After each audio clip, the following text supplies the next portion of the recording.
Jangan lupa untuk like, subscribe, dan nyalakan tombol loncengnya biar kalian dapat notifikasi gratis dari kami. Terima kasih. Adalah benteng bangsa Indonesia, baik buruknya bangsa, baik bagusnya Indonesia, rusak atau bagusnya Indonesia ke depan berada di tangan kalian. Kalau anak-anak mudanya baik, taat, patuh, tunduk kepada Allah, Indonesia kita akan baik, akan mendapatkan pemimpin yang baik, dan agama akan dipegang oleh orang-orang yang baik. Tapi kalau anak-anak mudanya rusak, anak-anak mudanya melacur, anak-anak mudanya narkoba, anak-anak mudanya mabok-mabokan, maka besok Indonesia kita akan rusak, besok bangsa kita akan rusak, dan negara kita akan rusak. Oleh karenanya, wahai para pemuda-pemudi Islam, wahai para santri-santri, merdekakan Indonesia dari para pejuang pejabat, dari para pemerintah-pemerintah yang kotor, dari para pejabat-pejabat yang zalim. Saudara-saudara, para pahlawan zaman dahulu, mereka mengorbankan jiwa dan nyawa untuk memerdekakan bangsa. Kalau pejabat-pejabat sekarang, mereka mengorbankan bangsa, mengorbankan negara, mengorbankan rakyat demi kepentingan perut dan partainya. Betul? Pahlawan zaman dulu, mereka mengorbankan jiwa, nyawa, darah, harta untuk memerdekakan bangsa. Pejabat-pejabat sekarang, mereka bukan berkorban untuk negara, tetapi negara yang mereka korbankan untuk urusan perutnya. Bangsa yang jadi korban, rakyat yang jadi korban, Indonesia yang jadi korban. Mereka hidup senang, mereka hidup kenyang, rakyat mati kelaparan, rakyat susah, rakyat menderita. Oleh karenanya, wahai para pemuda-pemudi Indonesia, sekarang bukan saatnya bagi kalian untuk bermain-main, bukan saatnya bagi kalian untuk bercanda-bercanda. Sekarang saatnya bagi kita untuk bangkit. Kenapa?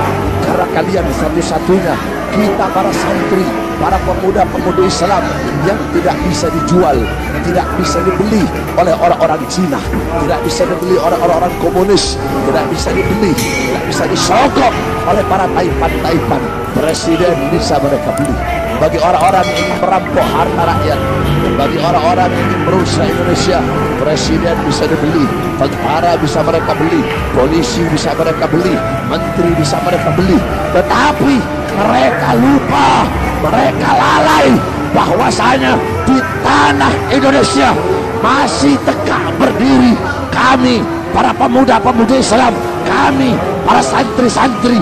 Demi Allah, kami bersumpah demi Indonesia, selama kami masih tegak berdiri di tanah Indonesia, kami bernafas di tanah Indonesia, maka selama itu juga kami tidak akan pernah bisa dibeli sampai hari kiamat. Yang hak kita sampaikan hak betul, yang benar kita sampaikan benar betul. Oleh karenanya, sampaikan kebenaran.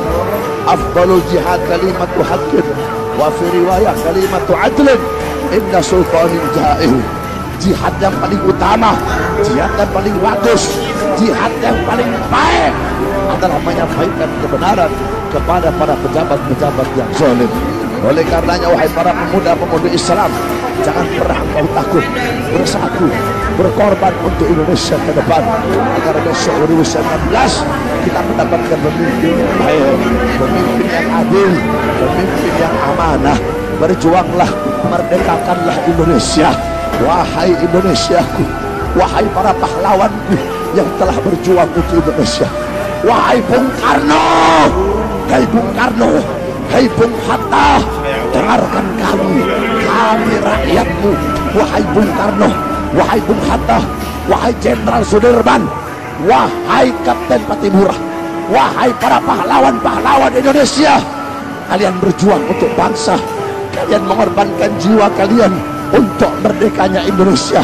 Tetapi coba kalian lihat pejabat-pejabat sekarang, bukankah kalian berkata bahwasanya kalian titip ini negara, kalian titip ini negeri, kalian titip ini bangsa kepada mereka, tetapi mereka yang kalian berikan amanah, mereka khianat. Wahai Bung Karno, dengarkan suara kami rakyatmu dari dalam kuburmu. Wahai Bung Karno, engkau punya anak Megawati. Bung Karno, dia berkata bahwasanya dia tidak butuh kepada Islam, dia selalu menyerang Islam, dia ingin memenjarakan para ulama. Wahai Bung Karno, dengarlah suara kami rakyatmu, suara rakyat, suara Indonesia, suara merah putih. Wahai para pahlawan, pejabat-pejabat sekarang, mereka hidup tenang, hidup nyenyak, hidup senang. Mereka tidur di atas kasur-kasur tinggi bagaikan kaisar, mobil mereka mewah, rumah mereka besar. Padahal kalian berjuang mati-matian, kalian berdarah, kalian berkeringat untuk bangsa dan negara. Tetapi coba kalian lihat, mereka orang-orang yang mengaku sebagai penerus kalian, mereka pejabat-pejabat sekarang, mereka biarkan rakyat kelaparan, mereka biarkan rakyat mereka pengangguran, tenaga kerja mereka impor dari asing, utang semakin banyak, mereka jual bangsa, mereka jual rakyat, mereka jual aset-aset negara, mereka jual kekayaan alam Indonesia. Wahai Indonesiaku, wahai merah putihku, demi Allah, bebaskanlah dirimu, wahai merah putih. Bebaskanlah dirimu dari maksiat, dari mungkarat, dari para koruptor, dari para pejabat-pejabat yang zalim. Wahai Garudaku, merdekakanlah dirimu, bebaskan dirimu dari cengkraman sang naga. Wahai Garuda, terbanglah engkau meninggi di tempat yang tinggi, tunjukkan keperkasaanmu. Wahai Garuda, engkau dibuat oleh Sultan Syarif Hamid Al-Qadri sebagai lambang perkasaan, sebagai lambang kekuatan, sebagai lambang yang tinggi. Misalnya Indonesia lambang Garuda yang bikin Sultan Hamid Al-Qadri sebagai beliau adalah orang soleh, cucunya ulama. Kenapa dibikin lambang Garuda? Sebagai bukti akan ketinggian Indonesia, keperkasaan Indonesia, kekuatan Indonesia. Sekarang Garuda telah dibeli oleh siapa? Oleh sang naga. Garuda dicengkram oleh sang naga.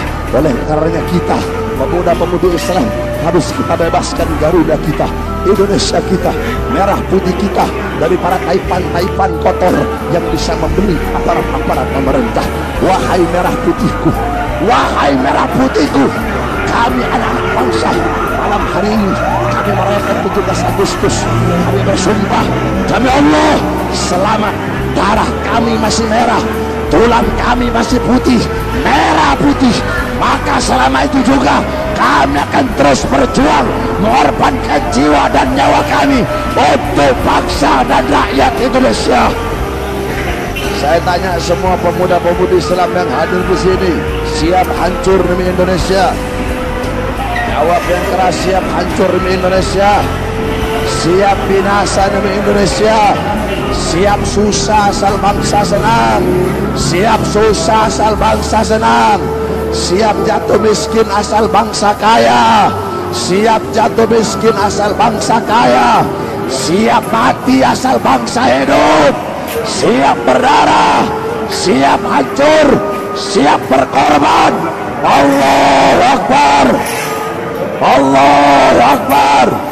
Indonesia merdeka, merdeka, merdeka, merdeka.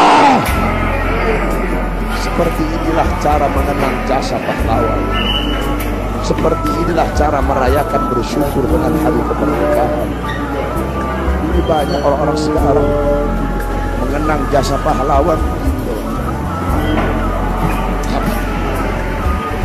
Baca Fatihah, tahlil, bacain Yasin, Al-Fatihah ila ruh Jenderal Sudirman, suril Fatihah. Itu mengenang jasa pahlawan, bukan betul. Oleh karenanya saudara-saudara, ini Indonesia merdeka karena para ulama. Betul. Bahkan sampai bendera merah putih. Kenapa sampai sekarang kalau 17 Agustus bendera merah putih dipajang di depan rumah? Kenapa? Pertama kali itu adalah Al-Habib Ali bin Abdurrahman Habsyi. Habib Ali bilang sama muridnya, lihat, Soekarno telah memproklamirkan kemerdekaan Indonesia. Coba lihat benderanya warna apa? Merah putih deh. Maka Habib Ali Kuitang berkata, sebarkan kepada seluruh masyarakat Jakarta untuk mengibarkan bendera merah putih di depan rumahnya masing-masing. Guru Mansur Tambora, beliau kibarkan bendera merah putih. Beliau ulama sepuh zaman dulu, keberaniannya luar biasa. waktu Jepang menjajah Indonesia. Ketika itu saudara-saudara, banyak dari para ulama ustadz kiai yang disuruh nyembah matahari. Semuanya nurut, kalau enggak bakal dibunuh. Tetapi ada dua ulama disuruh nyembah matahari, tetap gak mau nyembah. Sampai-sampai dua ulama ini ditaruh pedang samurai Jepang yang ada di sini. Tetap mereka gak mau menyembah matahari. Siapa dua orang itu? Habib Salim bin Ahmad bin Jindan dan Guru Mansur. Sampai-sampai dalam riwayat anaknya Habib Salim, ayo sembah matahari. Tetap mereka tidak mau menyembah matahari. Habib Adi Kuitang memerintahkan agar semua orang perangkat rakyat Jakarta khususnya dan untuk meletakkan, mengibarkan bendera merah putih. Habib Ali bin Husain Al-Abbas